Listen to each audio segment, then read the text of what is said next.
coisa querida! Professora Adriane Falti, seguindo aqui com os direitos sociais, e a gente já falou então a respeito das disposições gerais deles, como surgiram e tudo mais, e falamos quais são os direitos sociais mencionados ali no artigo 6º da Constituição Federal. E agora eu vou falar então a respeito do parágrafo único do artigo 6º que foi inserido pela emenda 114. Vamos ler ele comigo? Vamos lá. Todo brasileiro em situação de vulnerabilidade social, então não é qualquer brasileiro, é aquele brasileiro em situação de vulnerabilidade social, terá direito a uma renda básica familiar, garantida pelo poder público, em programa permanente de transferência de renda, cujas normas e requisitos de acesso serão determinados em lei, observada a legislação fiscal e orçamentária. Olha só isso aqui.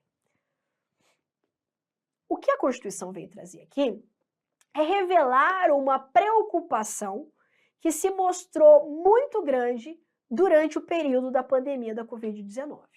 Então, durante a pandemia, que ainda estamos vivendo aqui o reflexo da pandemia, nós tivemos uma situação em que as pessoas, além de revelar um problema de saúde pública, que é um problema social, se revelou um problema econômico.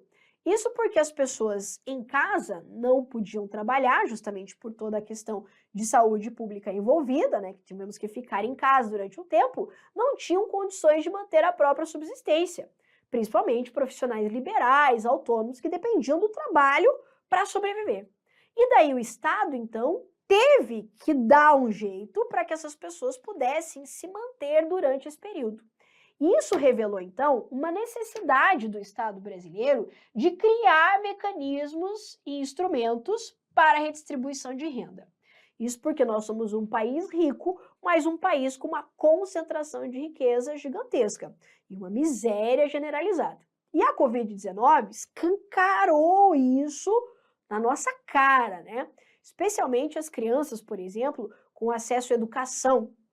Crianças de escola particular, tendo aula lá online, professor online, videozinho e atividade, enquanto as crianças da escola pública não tinham o menor acesso. Ah, mas tinha as aulas na televisão e tal, mas nem todo mundo tem acesso. Ah, tinha aulas online na escola pública, mas nem toda criança tem computador.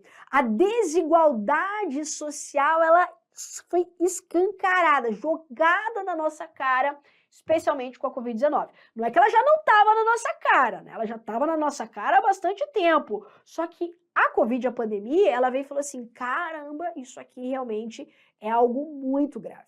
E o governo, então, teve que buscar soluções para que as pessoas não morressem de fome, não passassem necessidade extrema, e mesmo assim a gente sabe que muita gente passou muita necessidade e está com grandes dificuldades de se reerguer financeiramente. Nós estamos diante de um modelo de Estado de bem-estar social, Estado que tem que se preocupar sim com isso. E não é assim, tem que dar as coisas na mão das pessoas. Não, é só não permitir que ninguém morra de fome, que as pessoas possam ter um mínimo de dignidade numa situação como essa que o mundo inteiro viveu. Para isso, o governo federal ele criou programas para tentar aqui ajudar essas pessoas, como, por exemplo, o auxílio emergencial. Vou até colocar algumas coisas aqui que eu acho que vale a pena a gente destacar, Então, nós tivemos a criação aí de um auxílio emergencial, que de alguma forma, ajudou algumas pessoas, e eu tive também a criação de um programa emergencial de manutenção do emprego e da renda. Manutenção do emprego e da renda. Isso aqui, de alguma forma, acalmou um pouco, o problema revelado pela pandemia, mas está longe de resolver todas as consequências prejudiciais que nós tivemos em decorrência da pandemia da Covid-19. Aí o governo federal, então, decidiu criar aqui, então, um programa, que é o Renda Familiar Básica. Esse programa aqui, que tem, então, agora a previsão da Constituição, ele é decorrente da extinção do programa anterior do Bolsa Família para a criação de novos programas de redistribuição de renda. Então, eu tenho aqui a extinção atual do programa Bolsa Família e a criação dos programas Auxílio Brasil. Claro que eu não vou entrar em detalhes aqui, né? Porque não é disciplina de direito constitucional. E o Alimenta Brasil. Mas só para você entender por que a gente teve essa emenda. Então, com a criação desses programas aqui, o Auxílio Brasil, o Alimenta Brasil, que extinguiu, né, o antigo programa do Bolsa Família, eu tive então a necessidade de fortalecer esse papel do Estado e isso passou a ter um status constitucional. Então, essa necessidade do cidadão em vulnerabilidade ter direito a uma renda básica enquanto um benefício assistencial, que não é previdência social, aqui é assistência social, passou a ter status constitucional. E foi isso que essa emenda trouxe. Então, escancarou-se o problema da desigualdade e da necessidade de redistribuição de renda durante a pandemia, já sabíamos, mas isso ficou muito escancarado. Tivemos criação de programas aqui para tentar acalmar a situação, mas é igual um incêndio gigante tentando apagar com um pouquinho de baldinho de água ali, não resolveu todo o problema, e eu preciso então repensar formas de redistribuição de renda. Decorrência disso, o governo federal extingue o antigo programa do Bolsa Família e cria 2 novos programas, Auxílio Brasil e Alimenta Brasil. Esses programas aqui garantem uma renda familiar básica, e aquilo que tem previsão apenas infraconstitucional passa a ter, então, previsão constitucional, tá? Então, essa renda familiar básica aqui, renda básica familiar, enquanto direito social para pessoas em vulnerabilidade social, que já tem lei, passa a ter status aqui, então, de direito fundamental, ou seja, passa a ter previsão na Constituição. Inclusive, essa mesma emenda, ela altera disposições lá no tópico da assistência social para trazer aqui essa regra da renda familiar básica. Para a nossa prova, o que eu acho que pode vir? Assim, ó, dizendo que qualquer brasileiro terá direito a uma renda básica familiar. E não, é todo brasileiro em situação de vulnerabilidade social, ou seja, aquelas pessoas hipossuficientes, aquelas pessoas que estejam nessa situação de vulnerabilidade, e não todas as pessoas, é como está aqui no texto constitucional. Isso é garantido pelo poder público em programas permanentes de transferência de renda. Na prova, eu acho que vai vir assim, dizendo em programas temporários de transferência de renda, tá? Então, aqui um programa permanente. Isso porque o auxílio emergencial, programa emergencial, é algo emergencial, temporário. Aqui a ideia, não, a gente precisa de um programa permanente de distribuição de renda, tá? Com que dinheiro os entes vão pagar aqui, né, esse benefício desse renda familiar básica? Aqui nós temos a disposição, então, do artigo 107A do ADCT, que é o ato das disposições constitucionais transitórias, que também teve alteração por essa emenda de 2021. Você deve ter ouvido falar, talvez, a respeito da moratória para pagamento de precatórios. Você ouviu falar isso? PEC dos precatórios, a galera falando, né? Um monte de outras coisas e tal. Independente da discussão política, essa PEC, né, essa emenda à Constituição, que trouxe uma moratória para pagamento de precatórios, permitiu que os entes da federação, na hora de pagar seus precatórios, o que é precatório? Precatório é uma requisição de pagamento. Então, o ente federado, Estado, a União, o município, deve para alguém, deve judicialmente, por força de condenação judicial, para alguém. Para ele pagar essa pessoa, ele precisa de planejamento, de orçamento e tudo mais. E isso, então, é expedido uma requisição de pagamento. Essa requisição de pagamento se chama precatório. O problema é que os entes da federação são caloteiro. E tem gente que espera para receber esses precatórios há anos e anos. E o governo, então, trouxe uma moratória, ou seja, permitiu que eles parcelassem ainda mais esses pagamentos. E claro, quem estava para receber e quem queria receber esse dinheiro ficou indignado ali com essa moratória. Esse dinheiro dessa moratória que permitiu esse parcelamento, os recursos dessa moratória é que devem ser utilizados para pagar aqui esse renda familiar básica. Veja que o Estado tentou achar uma solução aqui para arrancar de algum lugar dinheiro para poder pagar essas pessoas, para poder garantir essa renda familiar básica para essas pessoas em situação de vulnerabilidade.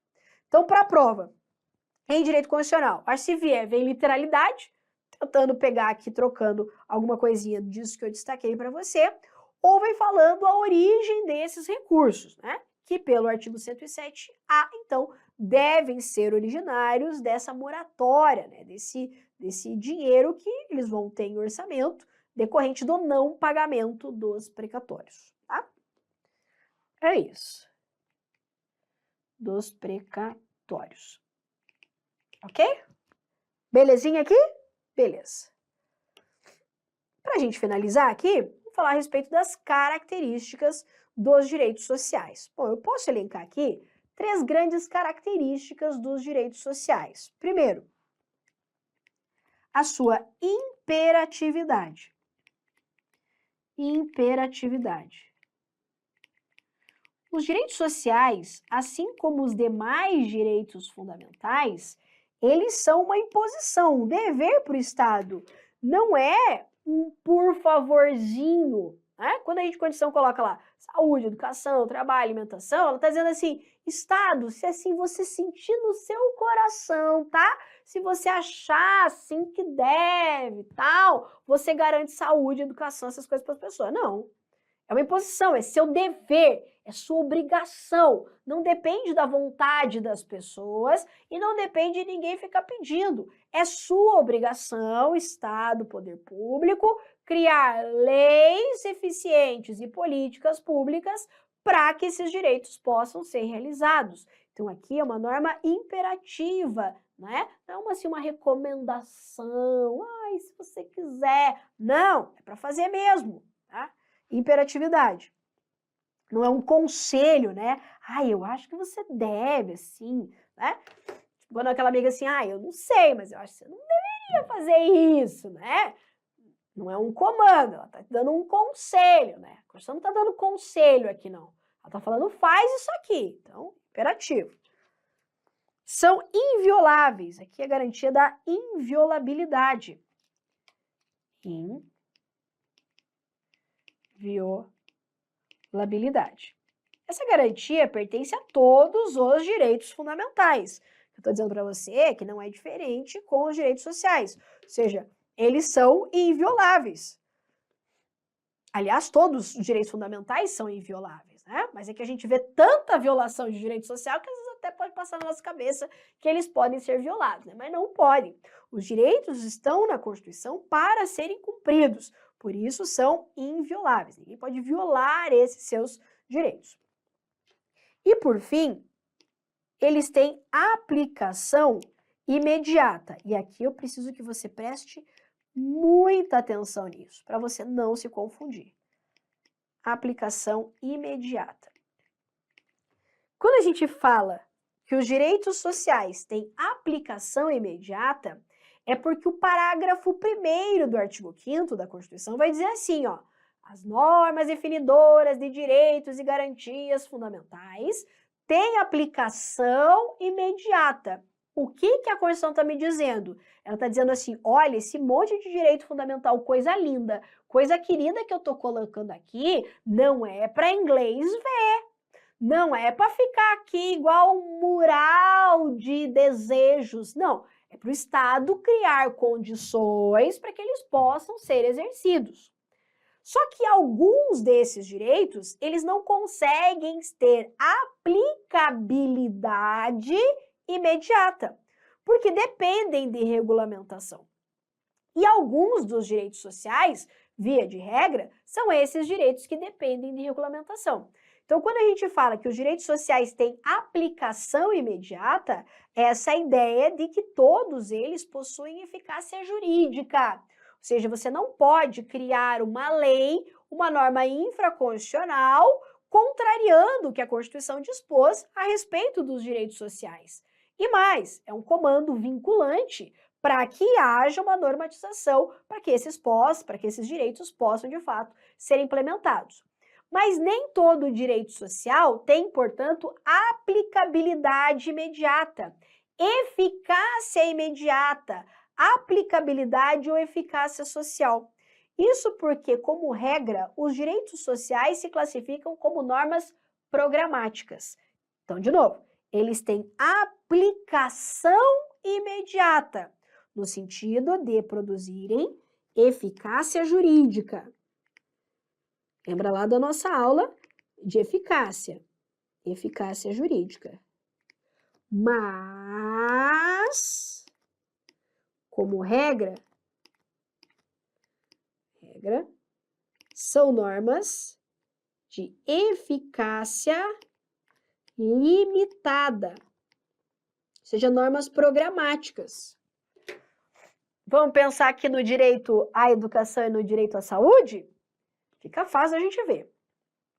A Constituição me garante o direito à saúde, certo? Direito à educação. Só que quando ela coloca lá educação, saúde na Constituição, isso tem aplicação imediata, ou seja, as leis, as normas não podem desdizer isso aqui, ok? Não pode dizer, isso não é direito fundamental. É sim, está lá escrito na Constituição. Só que para eu poder ter acesso à educação, para eu poder ter acesso a um sistema público de saúde, eu não tenho que ter toda uma estrutura de leis, normas, políticas públicas que possam concretizar isso? Veja que só colocar lá saúde e educação na Constituição, eu não consigo, enquanto particular, simplesmente exigir o cumprimento desse direito só porque está escrito educação e saúde. Eu, para poder exercer ou exigir do Estado esse direito, eu preciso de uma normatização, eu preciso de leis, de políticas públicas que possam concretizar esse meu direito, ou seja, que deem a ele eficácia social.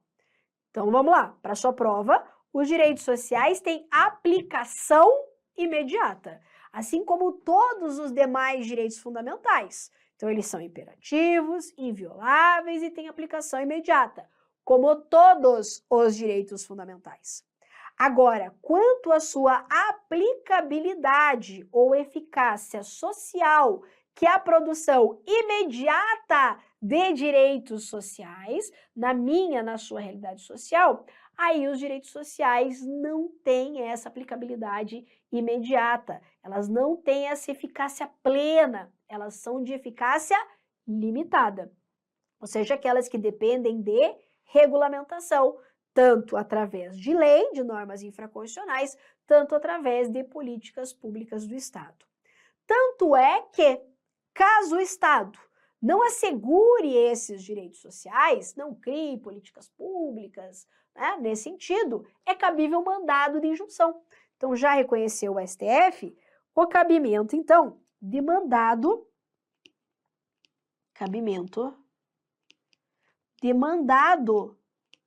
de injunção,